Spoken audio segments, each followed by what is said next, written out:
I should have let him die in the rain.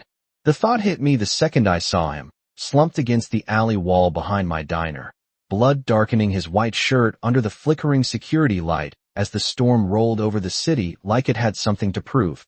The wind howled through the narrow street, trash cans rattling, neon signs buzzing overhead, and for a moment I just stood there with my keys in my hand, heart pounding, telling myself to walk away, call 911, be smart, be safe, be anything but the girl who always made the wrong choice at the worst possible time.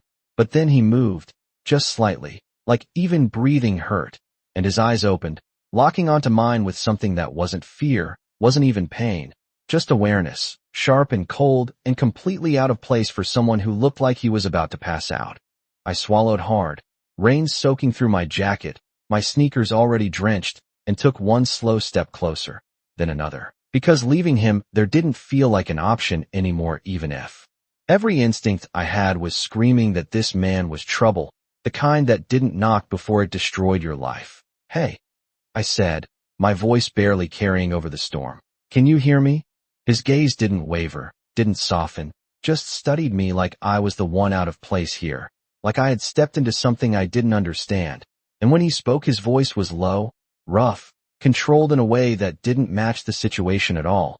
You shouldn't be here, he said, like it was a warning, not concern, and that should have been my sign to leave, to turn around and forget I ever saw him. But instead I crouched down beside him, ignoring the way my knees hit wet concrete, ignoring the way my hands trembled as I reached out, because he was bleeding and I couldn't just walk away from that.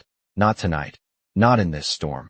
You need help, I said, trying to keep my voice steady, trying to ignore the way his presence pressed in on me, heavy and quiet and dangerous in a way I couldn't explain. I'm calling an ambulance. But before I could even reach for my phone, his hand closed around my wrist, firm, not aggressive, just enough to stop me. And I froze, breath catching as his fingers tightened slightly, grounding, deliberate, like he knew exactly how much pressure to use. No, he said, and there was something in that one word that made my stomach drop. Not fear exactly, but certainty, the kind that didn't leave room for argument. No hospitals, he added, his eyes never leaving mine. And for a second we just stayed like that, rain falling around us, thunder cracking somewhere overhead, my pulse racing against his grip, and I realized he wasn't asking. He was telling me, like he expected me to listen, like people always did. I should have pulled away, should have told him he didn't get to make that call, not when he was the one bleeding out in an alley behind a rundown diner on the south side. But something about him made that feel complicated, like there were rules here I didn't know yet, rules he followed without thinking. Then what do you want me to do? I asked, quieter now, and for the first time something shifted in his expression, not softer, just focused, like he had made a decision.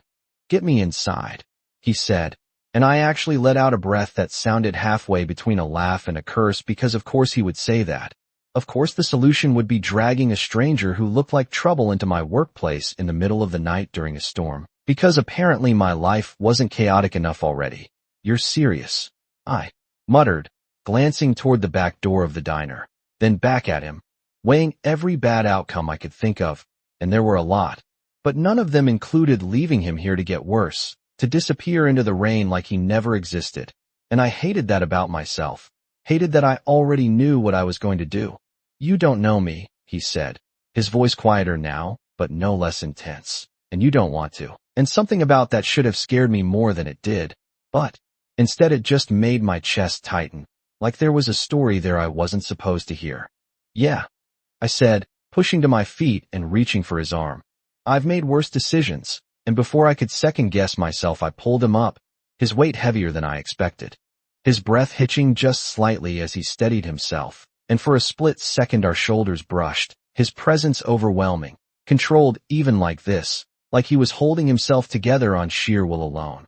We moved toward the back door, step by careful step, the storm masking any sound we made, and I fumbled with the keys before finally getting it open, pulling him inside just as a pair of headlights swept past the alley, too slow, too deliberate, and my heart jumped into my throat as I froze, listening, watching, the beam of light cutting across the rain before disappearing, leaving the alley in darkness again.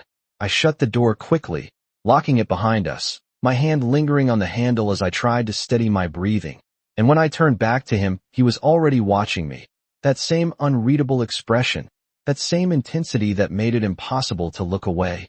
"You just made a mistake," he said quietly. Not cruel, not mocking, just stating a fact, and something in. My chest tightened because I knew he was right. I knew this wasn't going to end clean or simple or safe, but I also knew I wasn't walking it back now. "Yeah," I said, grabbing a clean towel and stepping closer, my hands more steady than I felt. Wouldn't be the first time. And as I pressed the fabric gently against his side, focusing on what I could control, the storm raging outside and the silence inside stretching tight between us, I realized something that made my stomach twist in a way I couldn't explain. He wasn't the only one who had just crossed a line tonight. I did not realize how quiet the diner felt until I heard his breathing fill the space. The storm still pounded against the windows, rain streaking down the glass in relentless sheets, but inside it was just the hum of the refrigerator, the faint buzz of the overhead lights, and him, standing too still for someone who should have been struggling more. I kept my focus on the towel pressed against his side, my hands steady even as my thoughts raced, because if I let myself think too much about what I had just done, about who he might be, I would panic, and panic would not help either of us right now. "Sit," I said, nodding toward one of the vinyl booths near the back, the one I always took my break in during long shifts. And for a second he did not move, just watched me like he was measuring something I could not see. Then finally he lowered himself into the seat with controlled precision, like even sitting down was a calculated decision. I grabbed the first aid kit from under the counter, the metal box cold in my hands. And when I turned back, he had leaned his head slightly against the booth, eyes half closed but not unfocused, never unfocused, like he was still tracking everything around him even in this state. "This is going to sting," I said, more out of habit than necessity. And he gave the smallest nod, like pain was not something worth discussing, like it was just another detail to move past. I worked carefully, cleaning what I could, replacing the soaked towel with fresh gauze, my fingers brushing the fabric of his shirt, warm despite the cold rain outside. And for a moment I became hyper-aware of how close we were, how easily this situation could shift from controlled to something else entirely, something I was not prepared for. "You always help strangers in alleys?" he asked suddenly, his voice low but clearer now. And I huffed out a quiet breath, not looking up from what I was doing. "Only the ones who look like they are about to pass out in a thunderstorm," I replied, trying to keep it light, even though nothing about this felt light. And when I finally glanced at him, his gaze was already on me, steady, searching, like my answer mattered more than it should. "That is a bad habit," he said, and I almost smiled. Almost, because something about the way he said it sounded less like judgment and more like a warning he had given before. "Yeah," I said softly, securing the bandage and pulling my hands back. "I have been told that."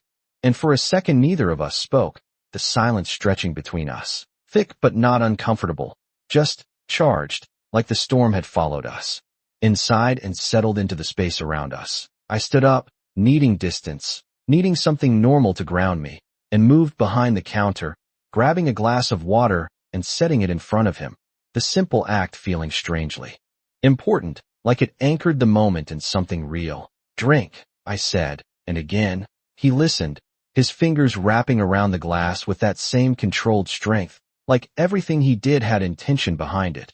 I leaned against the counter, arms crossed loosely, watching him for a moment longer than I should have, trying to piece together who he was from the fragments in front of me. The expensive fabric of his shirt, the way he held himself, the way he spoke, none of it matched the kind of trouble I was used to seeing around here. This was different, quieter, more dangerous in a way I could not explain. "You got a name?" I asked finally, because not knowing felt worse than knowing, and he looked up at me, something flickering in his expression, hesitation maybe, or calculation, before he answered. "Adrian," he said, just that, nothing more, and I nodded slowly, filing it away even though I had the feeling it was only part of the truth. "Amara," I said in return, because it felt fair, because it felt necessary. And for a moment the tension shifted, not gone, but acknowledged. The lights flickered once, then again, and I glanced up instinctively, my stomach tightening as the hum of the building faltered before stabilizing.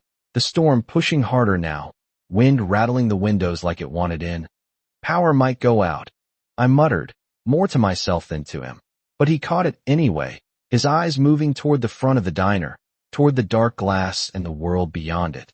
"Do you live alone?" he asked. And something about the question made my shoulders tense, not because it was inappropriate, but because of the way he asked it, like he was already thinking ahead, already mapping out possibilities. "I live upstairs," I said carefully, not giving more than that. And he nodded once, like that confirmed something for him, like it fit into whatever picture he was building in his head. The sound of tires on wet pavement cut through the storm, louder than it should have been, closer, and both of us went still at the same time, my breath catching as headlights swept across the front windows. Slow, deliberate, not just passing by but searching. I felt it before I understood it, the shift in the air, the way Adrian straightened slightly despite everything. The way his focus sharpened into something almost tangible. "Do not move," he said quietly, and I hated how quickly I listened, how my body obeyed before my mind caught up, freezing where I stood as the lights outside lingered, then dimmed, then moved on, leaving the street empty again, but not safe. Not really. I exhaled slowly, realizing I had been holding my breath, my heart still racing as I looked back at him, questions piling up faster than I could ask them. "Who are you?" I whispered, because at this point it mattered. It really mattered. And for the first time since I found him, something almost like honesty crossed his face, not soft, not gentle, just real. "Someone you should not have helped," he said. And the way he said it made my chest tighten, not with regret, but with the certainty that whatever I had stepped into tonight was only just beginning. The silence after his words did not feel empty. It felt heavy, like the air itself had weight, pressing down on my chest as I stood there trying to decide if I should ask more questions or pretend I had not just heard something that sounded like a warning wrapped in calm.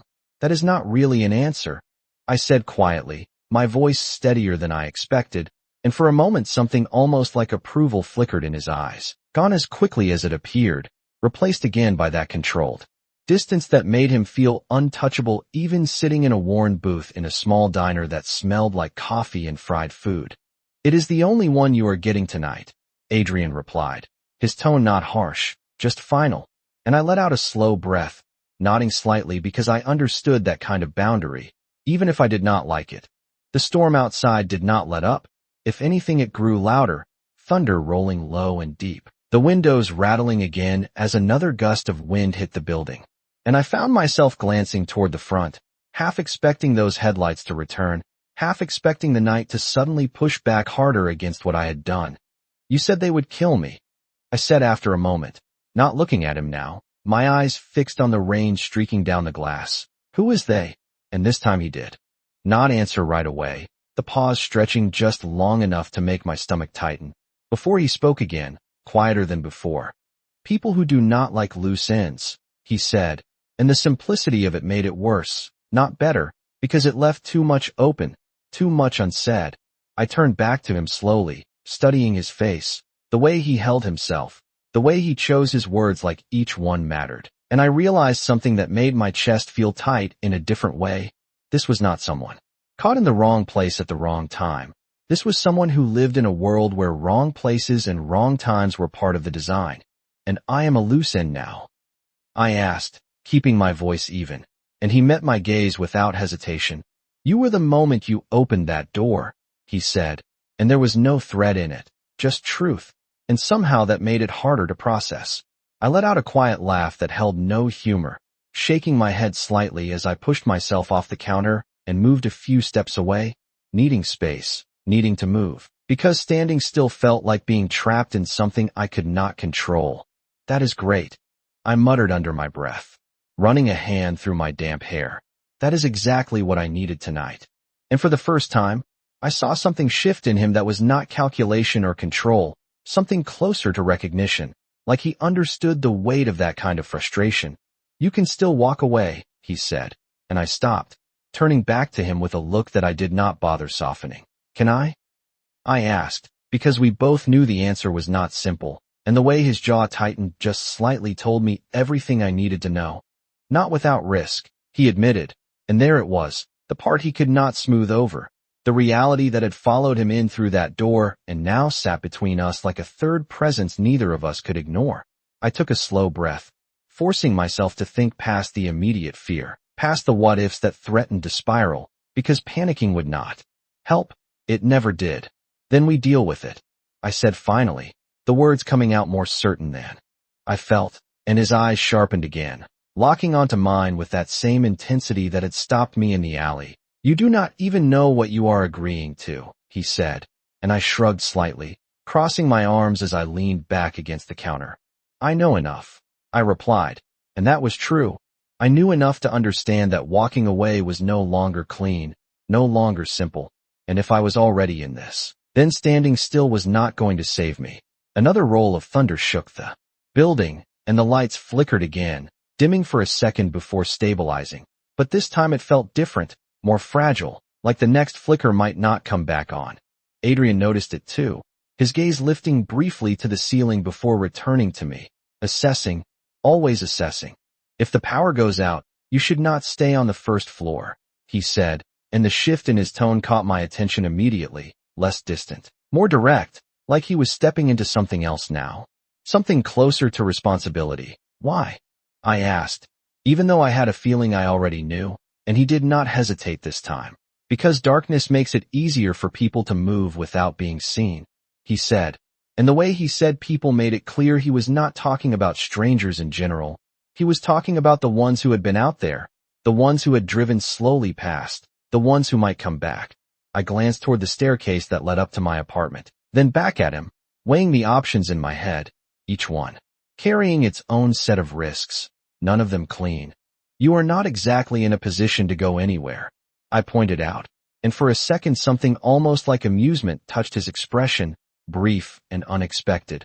I have been in worse positions, he said, and I believed him, not because of what he said, but because of how he said it, like this was just another variable, another situation to navigate. I hesitated, then nodded once, making a decision I knew I would not be able to take back. Then, you are coming upstairs, I said, my voice firm now, leaving no room for argument. And for the first time since I found him, he looked at me not like I was a variable to account for, but like I had just done something he did not expect. That is not a good idea, he said quietly, and I held his gaze, not backing down. Neither was dragging you in here, I replied.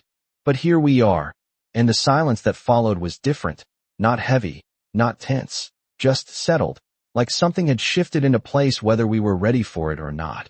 After a moment, he gave a small nod, accepting, and as another gust of wind hit the building, rattling the windows hard enough to make me flinch, I realized that whatever this was, whatever I had stepped into tonight, it was not staying contained to the diner anymore. It was coming upstairs with me. The stairs creaked under our weight, every step sounding louder than it should have, like the building itself was reminding me that I was not alone anymore, that I had brought something into my space that did not belong there. And for the first time since I made the decision, doubt tried to settle in, sharp and persistent, but I pushed it down because stopping halfway up would not fix anything. I unlocked the door to my apartment and stepped inside first, flipping the switch out of habit even.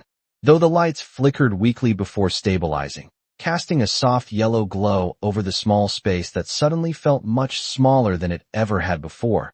It is not much, I said, more out of reflex than necessity, setting my keys on the counter and glancing back at him as he stepped in behind me, his presence filling the doorway in a way that made the room feel different, like it had shifted just by him being there. He did not respond right away, his gaze moving slowly across the apartment, taking in every detail, the worn couch, the small kitchen, the stack of unopened mail on the counter, the single window looking out onto the rain-soaked street.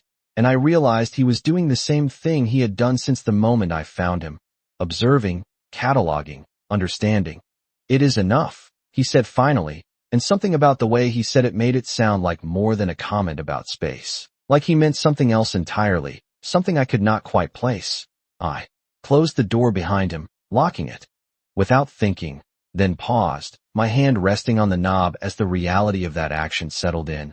There was no easy exit now, Not for either of us. Sit, I said, gesturing toward the couch, and he moved toward it with that same controlled precision, lowering himself carefully, his movements slower now, but still deliberate, like he refused to let the situation dictate how he carried himself. I grabbed a clean towel and a bottle of water from the kitchen, setting them on the coffee table, before crouching down in front of him, the position feeling strangely intimate despite everything else, despite the tension, despite the uncertainty that still hung in the air. You need to rest, I said, softer now, and he watched me for a moment, something unreadable in his expression, before giving a slight nod.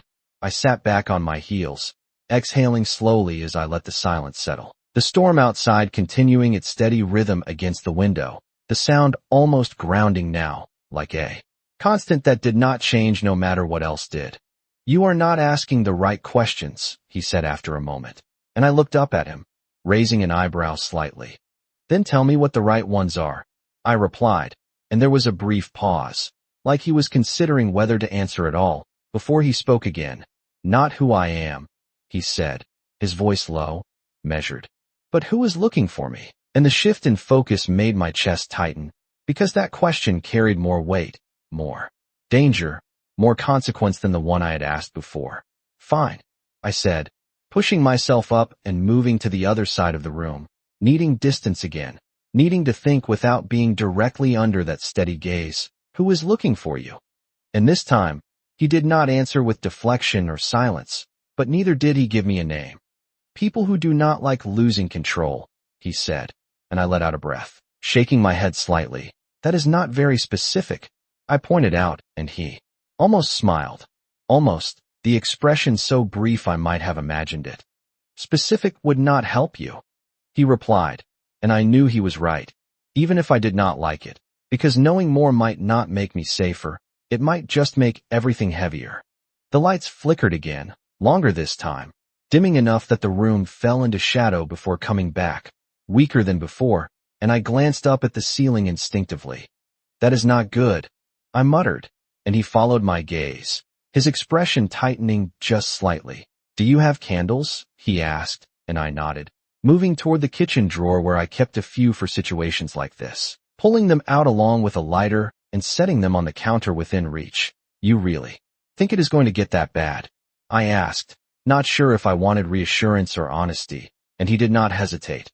I think tonight is not over, he said, and the certainty in his voice made my stomach twist, because it matched the feeling that had been building since I saw those headlights slow down outside. I lit one of the candles, the small flame flickering to life and casting soft shadows across the room, changing the way everything looked, softer but somehow more tense at the same time. You said I could walk away, I said. After a moment, my voice quieter now, the weight of everything settling in more clearly in this dim light. But it does not feel like that is true anymore. And he looked at me, really looked at me, like he was seeing something beyond the surface, something in the choice I had made, in the way I was standing here instead of running. It is still your choice, he said, and for the first time since this started, there was something different in his tone, not distance, not control, but something closer to honesty without the edge. But choices have consequences, he added, and I let out a quiet breath, nodding slowly because that was something I understood better than anything else he had said. The sound of the storm shifted again, a new noise threading through the rain, faint but distinct, and I turned my head toward the window, my body going still as I tried to place it. Tires, slow, deliberate, moving through the wet street below. My heart started to beat faster, the awareness hitting before the fear did. And I glanced back at him, already knowing he had heard it too, because he was no longer relaxed against the couch, his posture straightening, his focus sharpening into something precise and controlled. They are back, he said quietly, and the way he said it confirmed everything I had been trying not to assume. I swallowed hard, my grip tightening slightly on the edge of the counter as I forced myself to stay still, to think, to not let panic take over. What do we do? I asked, my voice low but steady, and he held my gaze for a second before answering. We do not give them a reason to come upstairs, he said, and the implication settled heavy in the room, because it meant staying quiet, staying hidden, trusting that the choice I had made downstairs would hold, that the lie I had told would be enough. I nodded once, slowly, turning back toward the window but not moving closer, not risking being seen. The candlelight flickering behind me as the sound of the car outside lingered just long enough to make every second stretch, before finally, gradually, it faded, the tires moving on, the presence receding into the storm. I exhaled slowly, my shoulders dropping just slightly as the immediate tension eased, but not completely, not fully, because the night was not over, not even close, and as I turned back toward him, meeting his gaze again in the dim light, I realized something that settled deep in my chest. This was no longer about helping a stranger. This was about surviving whatever followed him into my life. The quiet that followed did not feel like relief. It felt like waiting, like the kind of silence that comes right before something shifts again, and I could feel it in the way my chest stayed tight even after the sound of the car disappeared into the storm. I stayed where I was for a few seconds longer, listening, counting my breaths, making sure there was nothing else, no footsteps, no doors, no voices carrying through the rain. And only when the night gave me nothing back did I finally move. Turning slowly toward him, he had not relaxed, not really, his posture still sharp, his attention still fixed, like he was listening to things I could not hear, tracking movements I could not see. And for the first time since this started, I realized how different our instincts were, how his world had trained him to expect things mine had never prepared me for. Are they gone? I asked quietly, and he did not answer right away, his gaze shifting briefly toward the door, then the window, then back to me, calculating, measuring, before he gave a small nod. For now, he said, and those two words did not comfort me the way I wanted them to. I let out a slow breath, nodding once as I moved away from the counter, the candlelight flickering across the walls as I crossed the room, the small space feeling even smaller now with everything that had settled into it. You live like this? I asked before I could stop myself, the question slipping out more honest than I intended, and he looked at me, something unreadable passing through his expression. Like what? He asked, and I gestured vaguely toward the door, toward the window, toward the world outside that suddenly felt closer than it should have. Waiting, I said, for something to show up, and for a moment he did not respond, his gaze holding mine in a way that made it hard to look away. I do not wait, he said finally, his voice calm, steady. I prepare. And something about that answer settled deep, because it explained more than he probably intended it to. I nodded slowly, absorbing that, then moved toward the kitchen, needing something to do, something normal, something that reminded me I still had control over at least part of this situation. I filled a kettle with water, setting it on the stove, the familiar action grounding me just enough to steady my thoughts. Tea? I asked over my shoulder, and there was a brief pause before he answered. If you are having some, he said, and I almost smiled, because the normalcy of that response felt out of place in the middle of everything else. I turned the burner on, the soft click and low flame adding a different kind of sound to the room, quieter than the storm, steadier, and I leaned against the counter, watching the kettle like it was something important. You said I could walk away, I said after a moment, my voice softer now, less defensive, more thoughtful. But it does not feel like that anymore. And I glanced back at him, meeting his gaze across the room. It feels like I am already part of whatever this is, I added, and he did not deny it, did not soften it, just watched me like he was weighing how much truth to give me. You are involved, he said finally, and the simplicity of it made it land harder. But that does not mean you are trapped, he continued, and I let out a quiet breath, shaking my head slightly. Those do not sound very different, I admitted, and for a second something almost like understanding crossed his face, like he recognized that space between the two. The kettle began to hum softly, the sound building as the water heated, and I turned back to it, reaching for 2 mugs, the ceramic warm in my hands as I set them on the counter. Then let me ask the question you think matters, I said, glancing at him again. What happens next? And this time, he did not hesitate. They will come back, he said, and the certainty in his voice made my stomach tighten again. Not tonight, he added, but soon, and I nodded slowly, because that matched the feeling that had been sitting under everything since I pulled him inside. And you? I asked, pouring the hot water into the mugs, the steam rising between us, softening the edges of the room. What are you going to do? And he leaned back slightly, the movement controlled, deliberate, like he was choosing how much to reveal.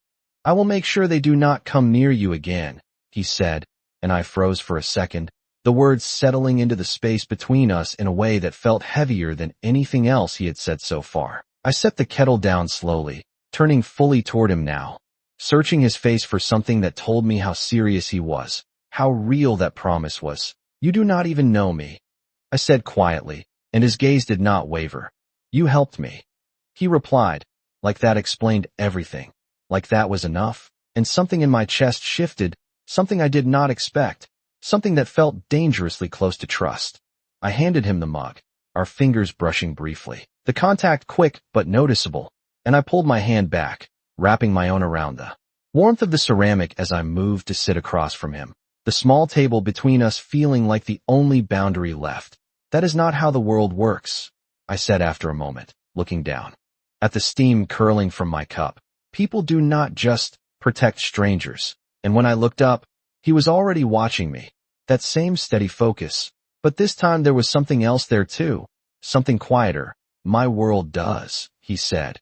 And the way he said it made it clear that his world was not like mine, not even close. The candle flickered again, the flame bending slightly as another gust of wind hit the building. And for a second the light dimmed, shadows stretching across the walls, before settling again. I took a slow sip of the tea, letting the warmth settle in my chest, grounding me just enough to think past the immediate tension, past the fear, into something more complicated. "Then maybe that is the problem," I said softly, and he tilted his head slightly, like he was waiting for me to explain. "Maybe I do not belong in your world," I continued, meeting his gaze again. And for a moment the room felt very still, like even the storm outside had paused to listen. He held my eyes for a second longer than before, then spoke, his voice lower now, quieter, but no less certain. "You already crossed into it," he said, and the truth of that settled in a way I could not ignore. Not anymore.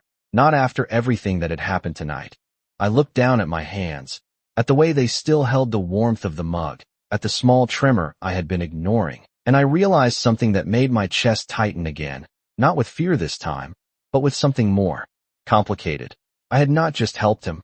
I had changed something, shifted something that was not going to shift back. And as I looked up at him again, meeting that steady, unreadable gaze, I understood one thing with absolute clarity. Whatever came next, it was not going to leave either of us the same. The warmth of the tea did not last as long as I wanted it to, fading faster than the tension in the room, leaving behind that same quiet awareness that nothing about this night was settling. It was only shifting, rearranging itself into something I still could not fully see. I kept my hands wrapped around the mug anyway, holding on to what little comfort it gave, watching the way the candlelight flickered across the table between us, casting shadows that moved with every small change in the storm outside. Adrian had not touched his tea yet, his attention still somewhere beyond the walls of my apartment, like part of him never fully stepped inside, like he was always half out there, tracking, calculating, preparing. "You are not here," I said softly, the observation slipping out before I could filter it, and his eyes shifted back to me immediately, sharp, focused, present again in a way that felt almost intentional. "I am exactly where I need to be," he replied, and I shook my head slightly, leaning back in my chair. "No," I said, quieter now. "You are listening for something." And for a second, the corner of his mouth moved, not quite a smile, but something close to acknowledgement. "That is how I stay alive," he said, and there was no arrogance in it, no drama, just fact. And that made it land heavier than if he had said anything else. I let that sit for a moment, letting the reality of his world settle deeper into mine, realizing more clearly with each passing minute how different our lives were, how different our definitions of normal had always been. "That sounds exhausting," I admitted, and this time, he did not answer right away, his gaze drifting briefly to the window, to the rain still falling in steady sheets, before returning to me. "It is necessary," he said, and I nodded slowly, because I understood necessity, even if mine looked different. The lights flickered. Again, longer this time, dimming to the point where the candle became the main source of light in the room, the shadows deepening, stretching across the walls in ways that made everything feel less certain, less solid. I glanced up instinctively, my stomach tightening as I watched the overhead light struggle before holding, weaker now, like it was only a matter of time. If the power goes out completely, I started, but did not finish, because I was not sure what I was going to say, not sure what the plan would be if the darkness took over completely. Then we adjust, Adrian said, filling in the silence, and I let out a quiet breath, nodding once, because that seemed to be his answer for everything. Adapt, prepare, move forward. I stood up, carrying my mug to the sink, needing to move again, needing to break the stillness that was starting to feel too heavy, and as I rinsed it out, I caught my reflection in the darkened window, the faint outline of myself layered over the storm outside, and for a moment, I barely recognized the person staring back. This is not my life, I said under my breath, not sure if I meant for him to hear it, but of course he did. It is now connected to it, he replied, and I closed my eyes briefly, letting that settle, because there was no point arguing with something that already felt true. I turned back toward him, crossing my arms loosely as I leaned against the counter again, studying him in the dim light. The way the shadows softened some of his features but sharpened others, making him look both less and more dangerous at the same time. You said you would make sure they do not come near me again, I said, bringing the conversation back to the part that mattered most. How exactly do you plan to do that? In this time, there was a pause, not because he did not have an answer, but because he was deciding how much to share. By making it clear that you are not a variable they can touch, he said finally, and the phrasing made my brow furrow slightly. A variable, I repeated, and he gave a small nod. Something that can be used, he clarified, and I felt a chill run through me that had nothing to do with the storm. I am not something to be used, I said, my voice firmer now, and his gaze held mine. Steadily. I know that, he replied. But they do not. And there it was again, that divide between his world and mine, the way people were seen, the way situations were handled, and I realized that protecting me, in his world, meant something very different than it did in mine. So what? You are going to what? Scare them off? I asked, trying to understand, trying to translate his language into something I could grasp, and for a moment, something almost like restraint showed in his expression, like he was choosing his words carefully. I am going to remove the reason they would come near you, he said, and I let out a slow breath, because that sounded simple, but it did not feel simple, not at all. The room fell quiet again, the only sound the steady rhythm of the rain and the faint hum of the failing lights, and I realized that for all the answers he had given me, there were still so many things I did not understand, so many pieces of his world that I could not see yet. Why me? I asked suddenly, the question rising up before I could stop it, and he looked at me, really looked at me, like he was deciding whether to answer honestly or not. Because you did not hesitate, he said, and I blinked, caught off guard by how simple that sounded, how direct. Anyone would have helped, I said, but even as the words left my mouth, I knew they were not entirely true. No, he said quietly, they would not have, and the certainty in his voice made something shift in my chest. Again, something I was not sure I was ready to name. I looked away, back toward the window, watching the rain for a moment, letting the silence stretch between us again, but this time it felt different, less tense, more aware. You are not what I expected, I admitted after a moment, and when I glanced back at him, there was a faint curiosity in his expression. What did you expect? He asked, and I huffed out a small breath, shaking my head slightly. I do not know, I said honestly, but not this, and he held my gaze for a second longer before responding. Neither are you, he said, and the words landed in a way I did not expect, quiet but heavy, like he was seeing something in me I had not fully seen myself yet. The lights flickered again, dipping lower this time, and I instinctively reached for another candle, lighting it quickly, the small flame joining the first, pushing back against the growing darkness just enough to keep the room from slipping completely into shadow. I set it on the table, the twin flames casting a warmer glow now, softer, steadier, and for a moment, the space felt almost calm, almost normal, like we were just two people sitting in a small apartment on a stormy night, sharing quiet and conversation. But underneath that, beneath the warmth and the flickering light, the truth still remained. Steady and unshaken.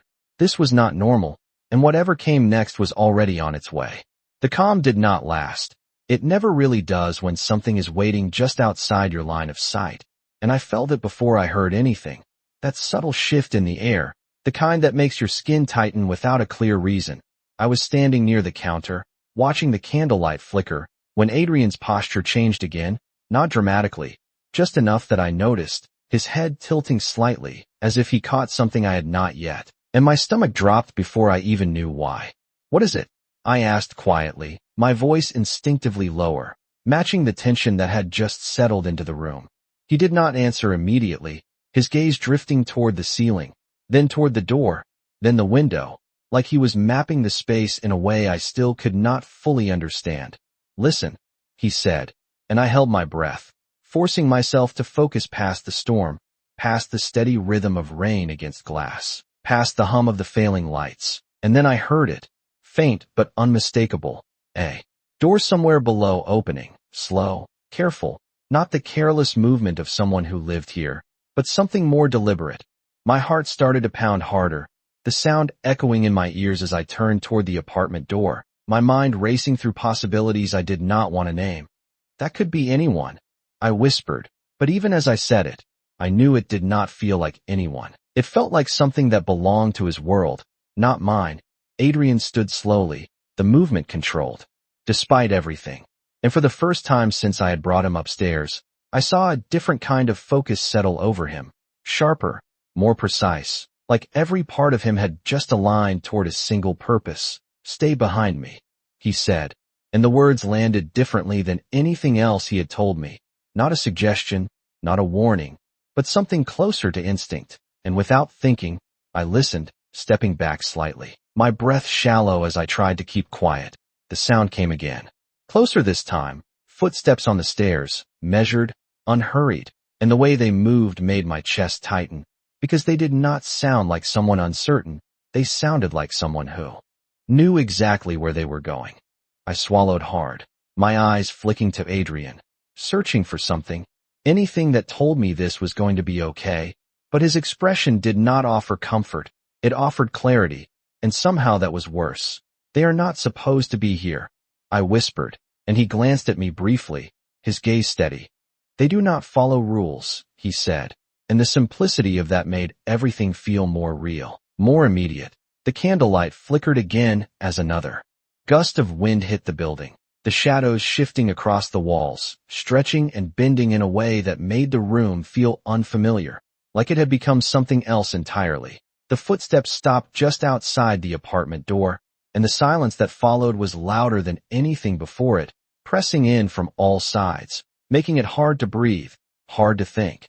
I felt my pulse in my throat, in my fingertips, every part of me suddenly aware of how thin the barrier between inside and outside really was. Then, a knock, soft, controlled, almost polite, but there was something about it that made my stomach drop, because it was not uncertain, it was intentional.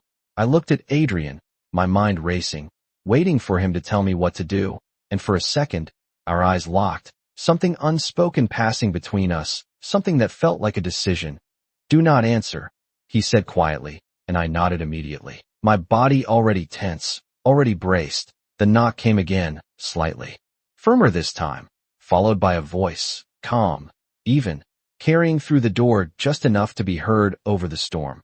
"We know you are in there," the voice said, and my chest tightened, the words hitting harder than I expected, because they were not guessing, they were certain.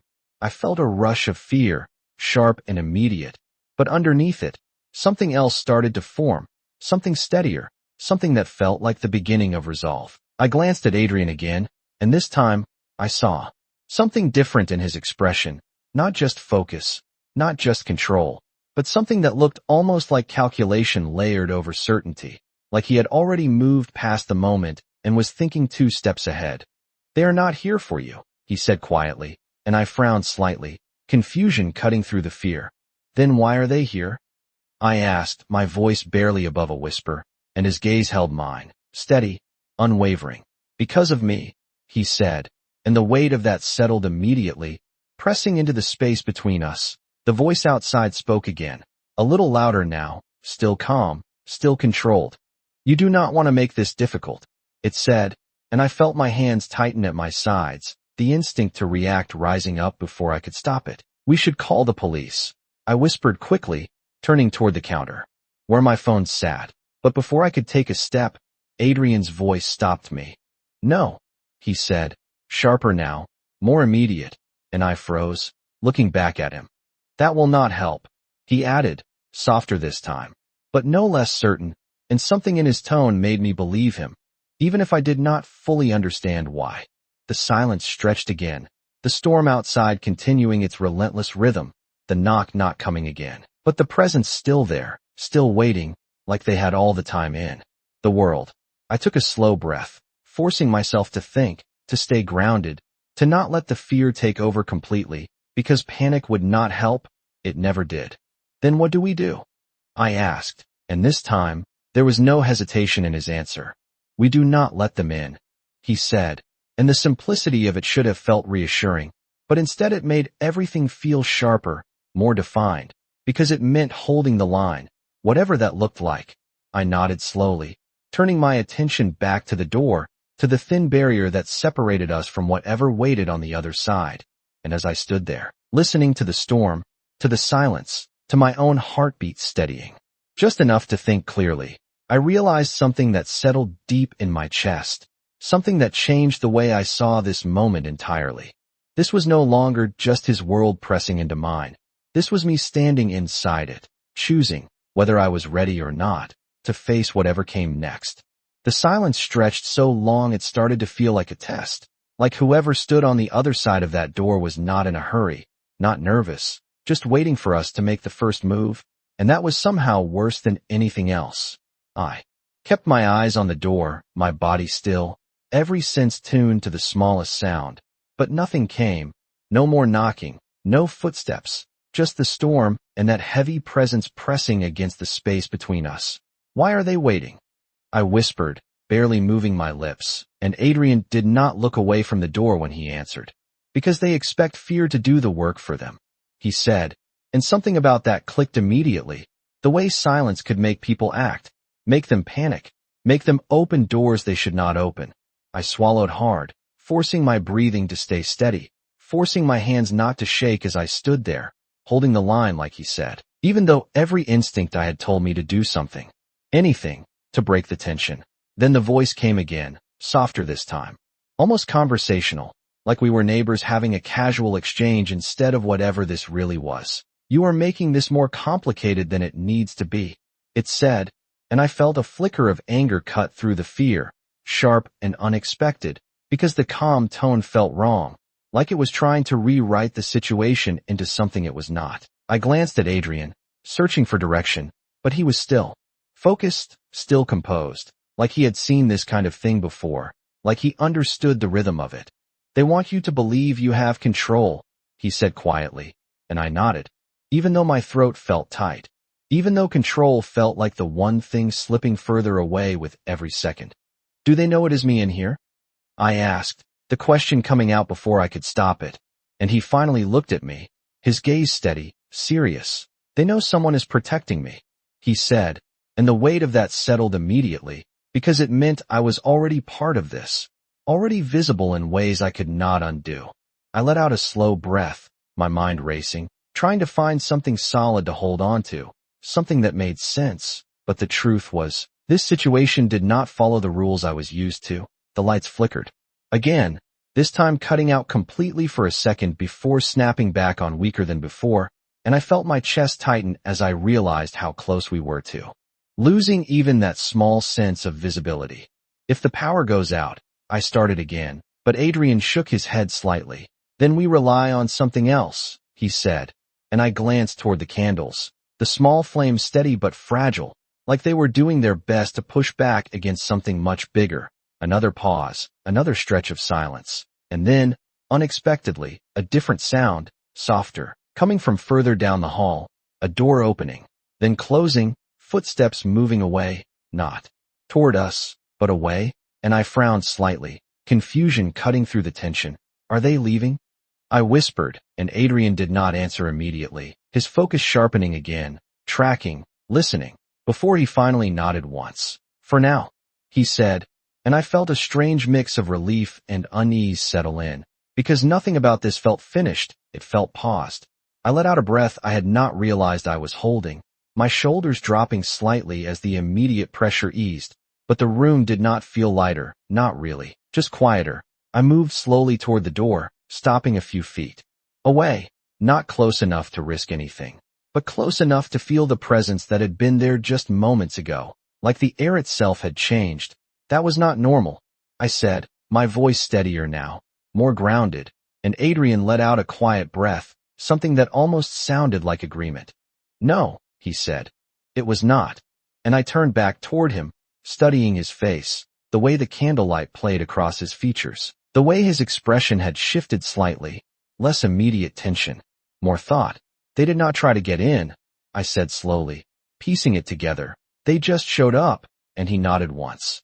They wanted confirmation, he said, and I frowned. Of what? I asked, and his gaze held mine, steady, unflinching. That I was here, he said, and the implication landed immediately, heavy and unavoidable. I crossed my arms loosely, pacing a few steps across the room as I tried to process that, tried to understand what it meant for what came next. So now they know, I said, and he did not deny it. Yes, he replied, and the finality of that settled in a way that made my chest tighten again, not with panic this time, but with the awareness that this was not over, not even close. I stopped near the window, looking out at the rain-soaked street below, the reflections of streetlights blurred by water, the world outside continuing like nothing had changed, even though everything inside this apartment felt different now. You said you would make sure they do not come near me again, I said quietly, not turning around yet, and there was a pause before he answered. I will, he said, and something in his tone had shifted again. Not just certainty, but something deeper, something that felt more personal. I turned back to face him, searching his expression, trying to understand what that meant, what he was willing to do, what that promise actually looked like in his world. That sounds like a plan you already have, I said, and he held my gaze for a moment before responding. It is, he said simply, and the simplicity of it made it feel even more serious. I took a slow breath, nodding slightly as I stepped away from the window, back into the center of the room, back into the space we were now sharing. Then I guess I am part of it, I said, not as a question, but as a realization, and for a second, something in his expression softened, just slightly, like he recognized the weight of that. You were the moment you chose to help me, he said, and the truth of that settled fully this time. No resistance left, no denial, just acceptance. I let out a quiet breath, the tension in my shoulders easing just enough to think clearly again, to move forward. Instead of standing still. Then you better make sure your plan works, I said, meeting his gaze directly. And for the first time since this started, something almost like a promise passed between us, unspoken but understood. Because whatever came next, whatever his world was about to bring into mine, we were not standing on opposite sides of it anymore. The room felt different after that, not quieter, not safer, just decided, like something invisible had shifted into place, and there was no going back from it. I stood there for a moment longer, letting that settle in my chest, letting the weight of what I had just accepted sink deeper before I finally moved, because standing still felt like waiting, and I was starting to understand that waiting was not how this worked.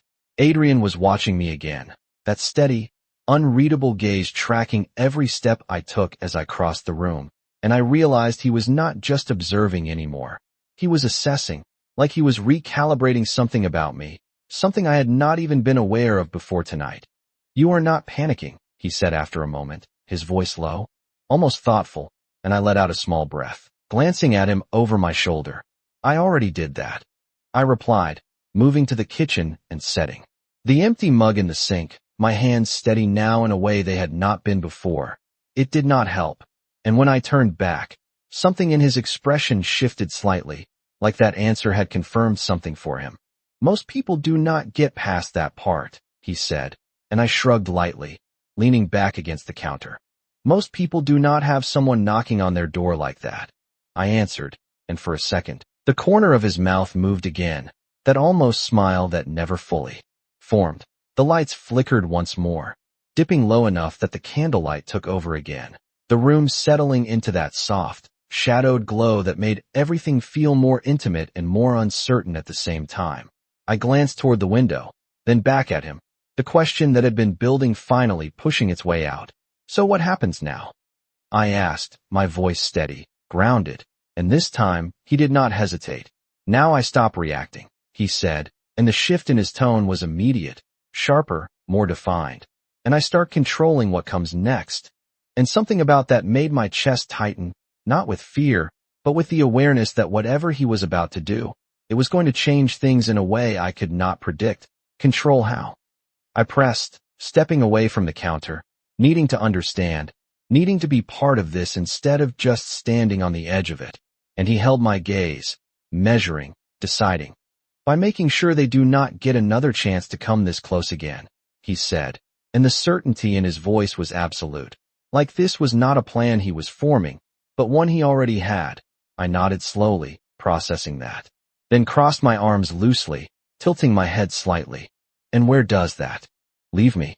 I asked, because that part still mattered, maybe more than anything else, and for a second, something in his expression shifted again, softer, almost, but not quite. "Under my protection," he said, and the words landed heavier than I expected, not because of what they meant, but because of how simply he said them, like it was obvious, like it was already decided. I let out a quiet breath, shaking my head slightly. "You do not get to just decide that," I said, not harsh, but firm, because there was still a part of me that needed to hold on to something, some sense of control over my own life. Even now, his gaze did not waver, did not harden, just stayed steady, grounded. "I am not deciding for you," he replied. "I am stating what is already true." And that made me pause, because part of me knew he was not wrong, not after tonight, not after what had already happened. I looked away for a second, my eyes drifting back to the window, to the rain still falling in steady sheets, the world outside continuing like nothing had changed, and I wondered how long it would stay that way, how long before something else followed him back into my life. "You said they were checking," I said slowly, turning back to him. "So what do they do now that they know?" And he exhaled quietly, the sound almost lost under the storm. "They prepare," he said, and I almost laughed, the irony not lost on me. "Just like you," I pointed out, and this time, the almost smile lingered a fraction longer before fading. "Yes," he said simply, and the symmetry of that answer made everything feel sharper, more real. I pushed off the counter and walked a few steps closer, stopping just enough to keep space between us, but not enough to feel distant. "Then we do not have time to just sit here," I said, and his eyes followed me, that same focused attention, but now there was something else there too, something closer to agreement. "No," he said, "we do not." And the air in the room shifted again, not tense this time, but active, like something had been set into motion. I took a slow breath, grounding myself, then nodded once. "Okay," I said, the words simple but deliberate. "Then tell me what you need." And for the first time since I had brought him inside, he looked at me not like I was something to account for, but like I was part of the equation, part of the plan. "I need you to trust me," he said, and the words landed heavier than anything else he had asked for so far, because trust was not something you could just decide to give, not in a situation like this, not with someone like him. I held his gaze, feeling the weight of that request settle in my chest, and for a moment, the storm outside, the flickering lights, the tension in the room, all of it faded just enough for me to focus on that one thing. "You have not given me much to go on," I said quietly, and he nodded once, like he expected that. "I know," he replied, "but I will." And there was something in his tone that made me believe him, not fully, not completely, but enough to take the next step. I let out a slow breath, then gave a small nod. "Then start now," I said, and the room fell into a different kind of silence, not heavy, not waiting, but ready, like whatever came next was no longer something happening to us. It was something we were about to step into together. The moment I said it, something shifted in him, not outwardly, not in a way anyone else would notice, but I felt it, the way his focus locked in, sharper, more defined, like a decision had just been made and everything else was falling into place behind it. He reached into his jacket slowly, deliberately, and for a split second my body tensed on instinct before my mind caught up, before I reminded myself that I had already crossed that line, already chosen to trust him enough to get this far. He pulled out a phone, sleek, dark, unfamiliar, not like anything I had seen before, and for a moment he just looked at it, like he was calculating timing, distance, consequence. Then he pressed a button, the screen lighting up in the dim room, casting a faint glow across his face that made him look even more controlled, more precise.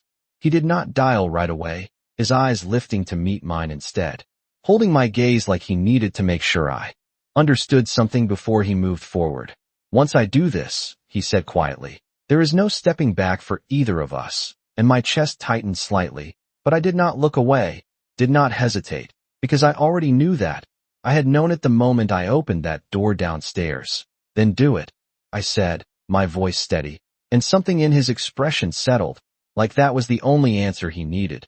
He tapped the screen, bringing the phone to his ear, and the shift was immediate, subtle, but unmistakable, like he stepped into a different version of himself, one that did not belong in my world at all.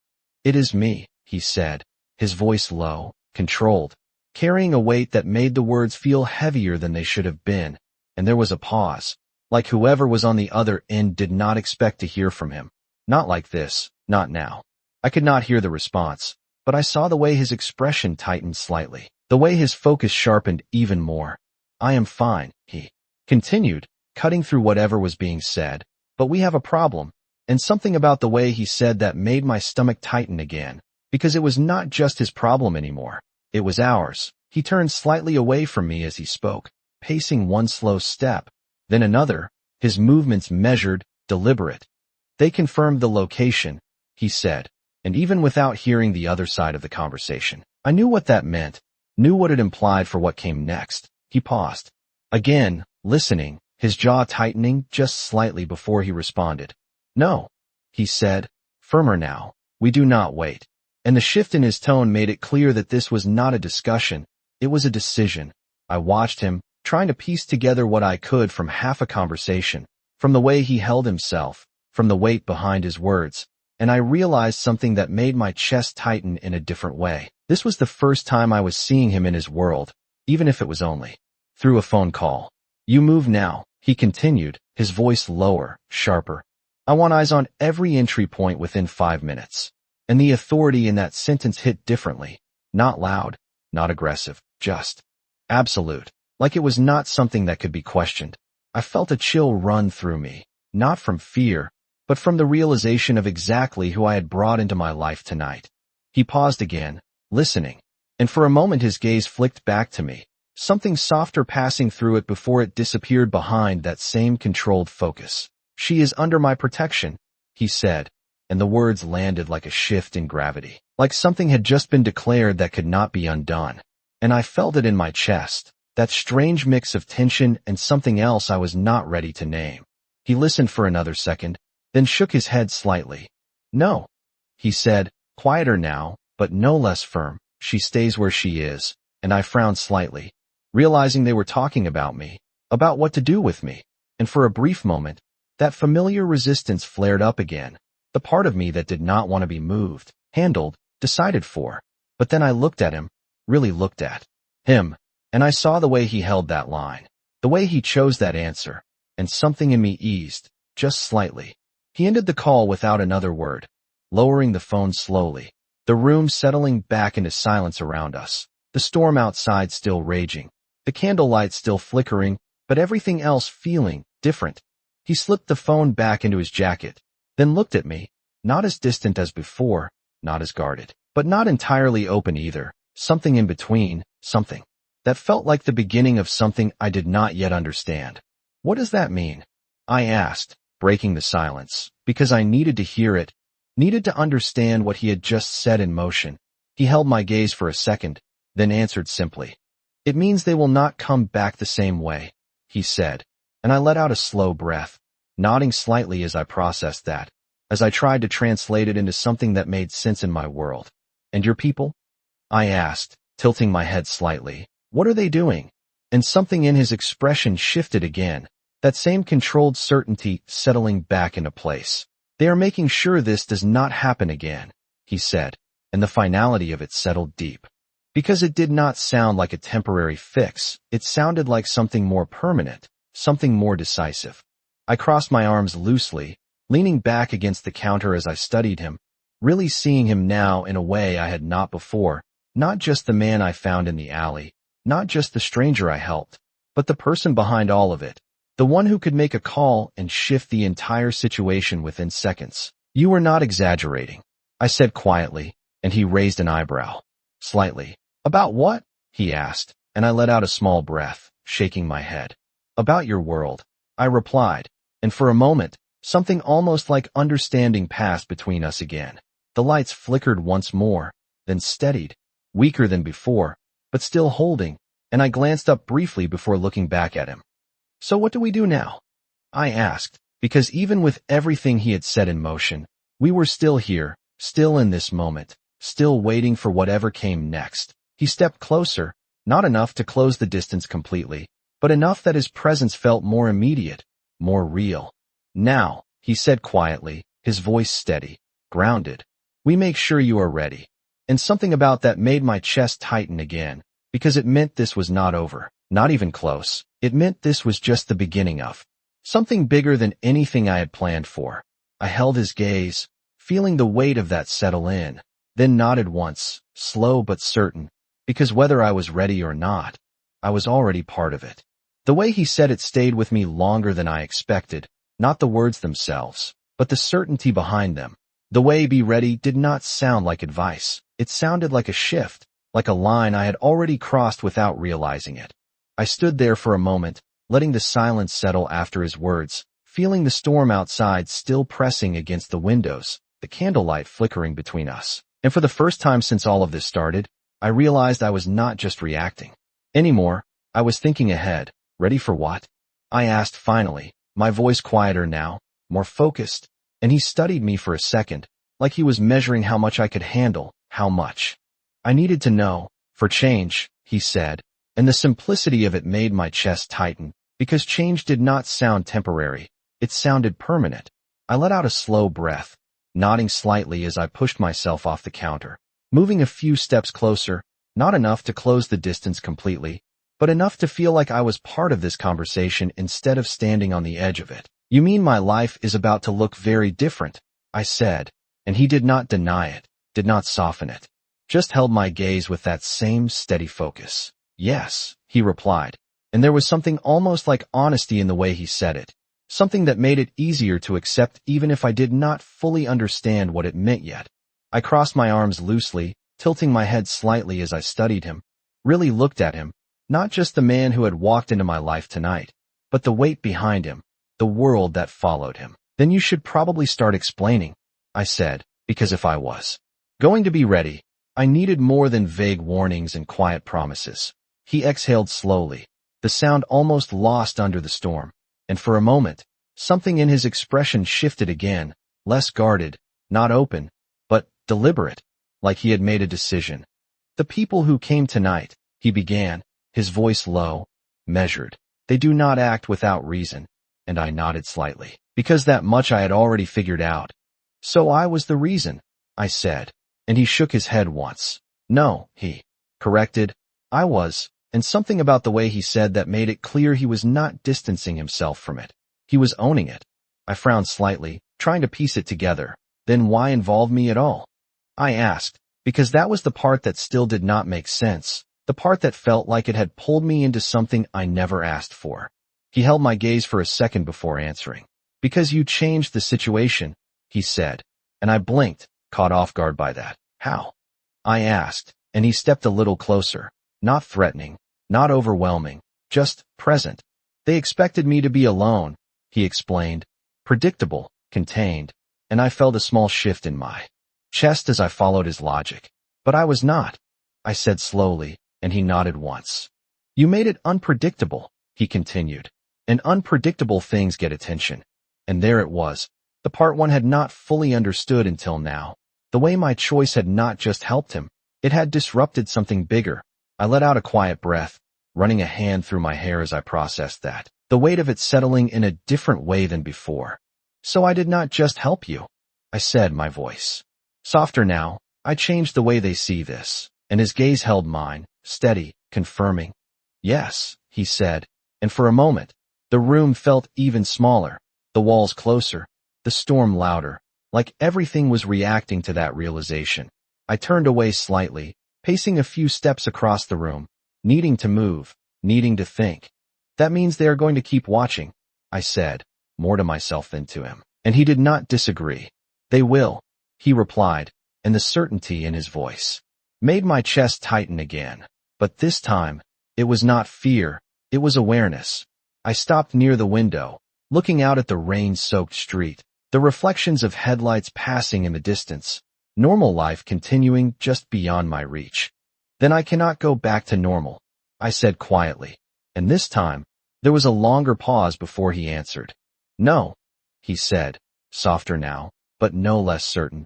Not the way it was before. And I closed my eyes for a brief second, letting that settle fully. Because there was no point denying it anymore. No point pretending this could just fade away. When I opened my eyes again, I turned back toward him, something in my posture different now, more grounded, more decided. Then you better make sure I know what I am doing, I said, meeting his gaze directly, and something shifted in his expression again, something that looked almost like respect. I will, he replied, and this time, I believed him a little more than before. He moved closer, just enough that his presence felt immediate, real, not overwhelming, but undeniable. First, he said, his voice steady, you stop thinking of this as something temporary. And I nodded slowly, because that part was already becoming clear. Second, he continued, you do not open doors you cannot control. And I almost smiled at that. The memory of earlier still fresh, still sharp. That lesson came a little late, I said quietly, and for a second, something almost like agreement passed between us. It came when it needed to, he replied, and I exhaled softly, nodding once. The candlelight flickered again, the shadows shifting across the room, and for a moment, everything felt suspended, like we were standing at the edge of something that had not fully revealed itself yet. And third, I asked, because I knew there was more. There was always more with him. He held my gaze for a second longer, something unreadable passing through his eyes before he spoke. You trust that I will keep my word, he said, and the weight of that landed differently than before, not just a request, not just a statement, but something closer to a foundation for whatever came next. I let out a slow breath, feeling the tension in my chest ease just slightly as I considered that, as I weighed everything that had happened tonight against the way he had handled it, the way he had stayed, the way he had not let things spiral out of control. You are asking for a lot, I said quietly, and he did not deny it. I am, he replied, because this requires it. And the honesty in that made it harder to argue, harder to push back. I looked at him for a long second, then gave a small nod, not full trust, not yet, but something close enough to move forward. Then do not make me regret it, I said, and for the first time, there was no almost smile, no flicker of anything hidden, just a simple, steady response. I will not, he said, and something about the way he said it made the room feel just a little less uncertain, just a little more grounded, even as the storm continued outside, and the world we had stepped into kept moving forward without waiting for either of us. The promise lingered in the air longer than the words themselves, settling into the space between us like something fragile and heavy at the same time. And for a moment neither of us moved, like we both understood that whatever came next was not just about survival anymore. It was about what we were choosing to become in the middle of all of this. I let out a slow breath, the tension in my chest easing just enough to think clearly again, to move forward instead of standing still, and I stepped past him, crossing the room toward the window, not close enough to be seen, but close enough to feel the night pressing back against the glass.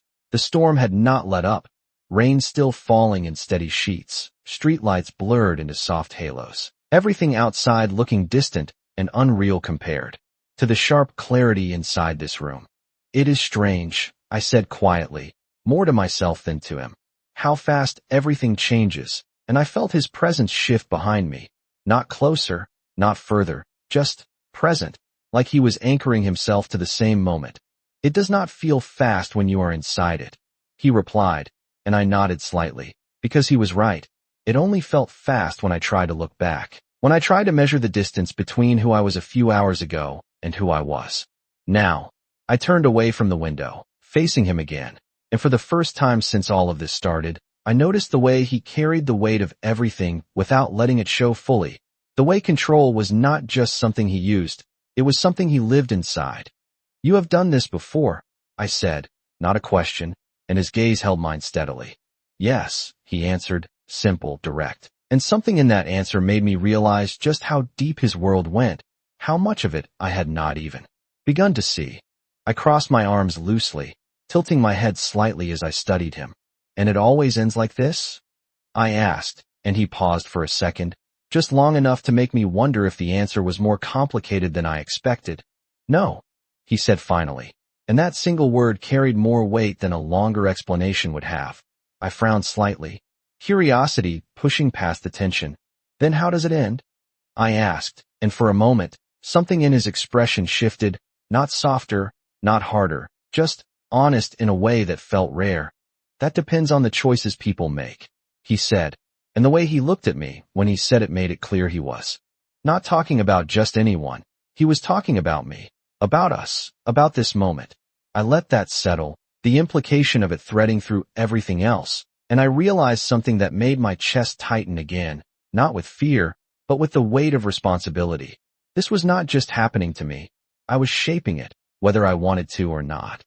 Then I guess I better start making the right ones, I said quietly, and something in his gaze shifted again, something that looked almost like approval, but deeper, more grounded. The lights flickered once more, weaker than before, and then finally, they gave out, the room dropping into darkness for a brief second before the candlelight took over completely, casting the space in warm, unsteady shadows that moved with every flicker of the flame. I inhaled slowly, letting my eyes adjust, the room feeling different again, smaller, quieter, more intimate, like everything outside had been pushed further away. So this is it, I murmured, glancing around at the soft glow, the way the shadows stretched across the walls. Just us and whatever comes next. And he stepped slightly closer, not enough to close the distance entirely, but enough that his presence felt immediate, grounded. For now, he said, and I nodded, because that was becoming a pattern. Nothing was permanent. Everything was in motion. I moved toward the couch, sitting down slowly, the cushion dipping under my weight, the small act of sitting feeling like a pause I needed, a moment to collect everything that had been building since this started. You said they will not come back the same way, I said, looking up at him. What does that actually mean? And he stood there for a second, the candlelight catching in his eyes, reflecting something I could not fully read. It means they will stop looking for an easy answer, he said, and I felt my stomach tighten slightly, and start looking for a harder one. I finished quietly, and he gave a small nod. I leaned back slightly, exhaling slowly as I processed that, the implications unfolding in my mind, not all at once, but enough to understand that this was not over, it was evolving. Then we need to be ahead of that, I said, more certain now, more focused, and he watched me for a second, like he was seeing that shift happen in real time. We will be, he replied, and the confidence in his voice felt different now, not just his, but something we were starting to share. I glanced down at my hands, noticing the way they had stopped shaking, the way the fear had settled into something steadier, something I could work with instead of something that controlled me. I did not expect tonight to go like this, I admitted, and a quiet breath left him, something that almost sounded like agreement. Neither did I, he said, and for a moment, that surprised me, the idea that even he did not have everything mapped out from the beginning.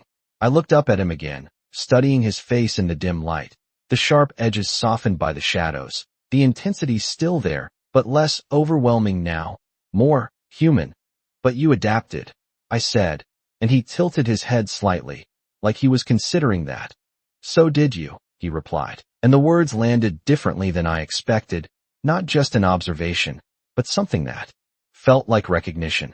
I let out a quiet breath, a small, almost disbelieving laugh escaping before I could stop it.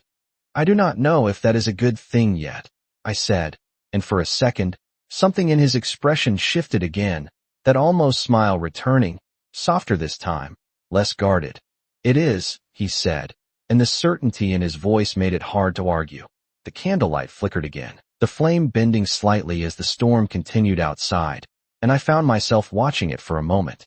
The small, steady light pushing back against the darkness, holding its place no matter how much the wind tried to disrupt it. You know, I said quietly, my gaze still on the flame. I think this is the part where everything either falls apart or becomes something else. And when I looked back at him, he was already watching me, that same steady focus, but now there was something else there too, something that felt like understanding. Then we make sure it becomes something else, he said, and the way he said it made it sound less like a hope and more like a decision. I nodded slowly, feeling that settle in, the weight of it grounding me instead of overwhelming me. And for the first time since this started, I did not feel like I was reacting to his world. I felt like I was standing in it, choosing how I moved forward, because whatever this was, whatever it was becoming, it was no longer just his story, it was ours. The candle burned lower, the flame smaller now, but steadier, like it had found its rhythm in the middle of the storm, and I could not stop watching it, the way it refused to go out no matter how the shadows shifted around it. Something about that felt familiar, like a reflection of what this night had turned into, fragile on the surface, but anchored by something deeper. I sat there for a moment longer, letting that thought settle, then finally looked up at him, really looked this time, not through fear, not through uncertainty, but through something clearer, something steadier. You said everything depends on the choices we make, I said quietly, my voice calm in a way it had not been hours ago, and he nodded once, his gaze never leaving mine. It does, he replied, and I took a slow breath, grounding myself in that, in the reality of it.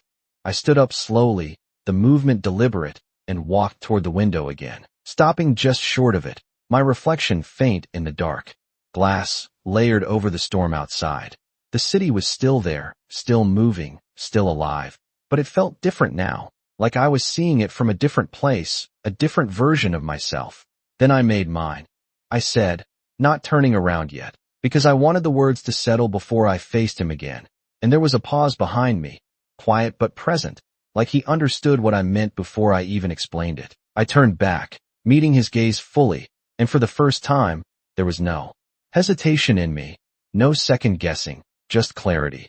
I am not walking away from this, I said, and the words felt solid, real, like something I could stand on. His expression did not change dramatically, but something in his eyes shifted, something that looked less like calculation and more like recognition. I know, he said, and there was no surprise in it, no doubt, just certainty, like he had seen this coming before I did. I let out a quiet breath, crossing my arms loosely as I leaned back. Against the counter, the same place I had stood earlier when everything still felt uncertain. Then stop treating me like something that needs to be protected from the truth. I added, my voice firm but not sharp, because this was not about pushing him away, it was about stepping forward. He watched me for a long second, the silence stretching between us, and I could see the moment he made that decision again, the shift in his posture, the way his focus sharpened but not in a defensive way, in a deliberate one. You are right, he said finally, and the words landed heavier than I expected, because they were not easy for him. I could tell. I straightened slightly, not expecting that answer, not expecting him to give that ground so quickly, and something in my chest shifted again, something that felt like respect building in both directions. He stepped closer, not enough to overwhelm, just enough to close some of the distance that had been there since the beginning. The truth is not simple, he continued, his voice low, steady, and it does not come without cost. And I nodded once, because I already understood that. Maybe not fully, but enough. Neither does pretending it is not there, I replied, and this time, the almost smile did not fade as quickly. It lingered just long enough to feel real. No, he said, it does not. And for a moment, the tension in the room felt different again, not gone, not resolved, but aligned, like we were no longer standing on opposite sides of it. I took a step closer too, meeting him halfway, the space between us smaller now, more intentional. So tell me, I said, my voice quieter but steady. What happens when your world does not just brush against mine, but stays? And this time, he did not look away, did not hesitate, just held my gaze with that same intensity that had started all of this. But now there was something else layered into it, something that felt less like distance and more like presence. Then it changes both, he said, and the words settled. Deep, not dramatic, not exaggerated, just true. I let that sink in, the weight of it grounding instead of overwhelming, and I realized something that made everything feel sharper, clearer. This was not just about surviving what came next. It was about what we chose to build. In the middle of it, the storm outside began to ease slightly, the rain softening from a relentless downpour to a steady rhythm, the kind that felt less like pressure and more like background, and I glanced toward the window briefly before looking back at him. You know, I said softly. A few hours ago, I thought I understood what my life looked like, and he tilted his head slightly, listening, not interrupting. Now, I continued, I am not so sure anymore. And for a moment, the room felt very still, like even the storm was listening. That is not a bad thing, he said, and I let out a small breath, something almost like a laugh but quieter, more thoughtful. It is not what I planned, I replied, and this time, the almost smile came back, steadier now. Plans are overrated, he said, and I shook my head slightly, the tension easing just enough to let something lighter through. That sounds like something someone says when their plans never go wrong, I said, and his expression shifted just enough to show a hint of something else, something that looked almost like memory. They do, he said. I just adapt faster than most, and I nodded slowly, because that, at least, I believed completely. The candle flickered again, the flame bending slightly before straightening, holding its place, and I found myself watching it one more time before looking back at him. Then I guess I will have to learn that too, I said, and the words felt less like uncertainty now and more like a decision. He studied me for a second, then gave a small nod, like he was acknowledging something I had not fully put into words yet. You already have, he said, and for the first time since this started, I believe that too. Not because everything was solved, not because the danger was gone, but because something inside me had shifted, something that was not going back to what it was before. I took a slow breath, letting that settle, then met his gaze one last time, steady, grounded, certain, because I had not just saved a man in the storm that night. I had stepped into a world I could not ignore, and somewhere between fear and choice, I had decided to stay.